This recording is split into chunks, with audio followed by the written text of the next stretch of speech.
I'm falling apart again. The beautiful thing about that is that I've fallen apart plenty of time before. The difference this time is that not only is it taking me longer to put myself back together, I'm also in no rush to do so. Because people are dying who have never died before. And this isn't the world that I imagined I'd be an adult in.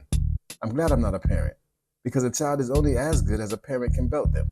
I am not going to be out here telling them that they can be anything that they want to be. Nope. You're going to sit your ass down and shut the fuck up, because within that anything that you say that they can be also means that they can be disrespectful. I'm embarrassed for the future. I'm envious of those no longer with us. But what's frightening is that men like me are on the endangered species list and no one gives a shit. How is being a man who doesn't tolerate disrespect from anybody for any reason toxic? I'm no historian, but it was told to me that during slavery, the masters would beat the man in front of the women and children to ensure that they knew how to behave. So whose ass got whooped that has us behaving in such a cowardly and overly sensitive manner? I can't be out here on that Michael Jackson, the way you make me feel, because that's sexual harassment. But honey, you got that wop. Here's my cup.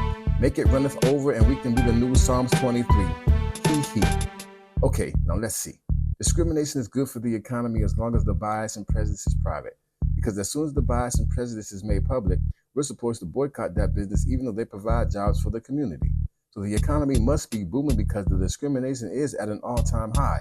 Or maybe it's the contact from all the weed that's been legalized that has me falling apart again. Coming up with weird shit. Claiming that it's artistic expression and a form of a depressant suppressant for when the alcohol abuse becomes tolerable since it doesn't interfere with my job, but it does interfere with my passion. I think that by having the ability to go at it alone has allowed me to become distracted and inactive. No deadlines or a sense of urgency. How can there be? It's just me. And I have become extremely comfortable with the reality of when I feel like it. But more importantly is the fact that there can actually be some monetary gain as well as some popularity. But since this is not the world that I imagined that I'd be an adult in, my falling apart isn't reckless. It's self-preservation. Selfish like self-care. Because of my mental health, I'm well aware. And I prefer heartache over headache. So I'll just get some new sneakers if I want a soulmate. But by the time the shoe store is open, I'm too drunk to drive. And yeah, I could shop online, but then I'd have to wait at least a day. So obviously, there's a spoiled brat still within me, gleefully still singing along with Jeffrey. You're probably too young to get me, or old enough for age to have affected your memory.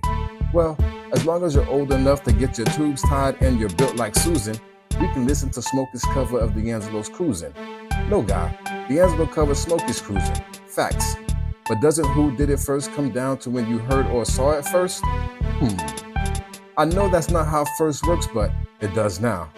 Yo, I'm about to sit my middle-aged mama's boy ass down somewhere because I'm starting to put the pieces back together like having Cappy on the track. Come on, guy.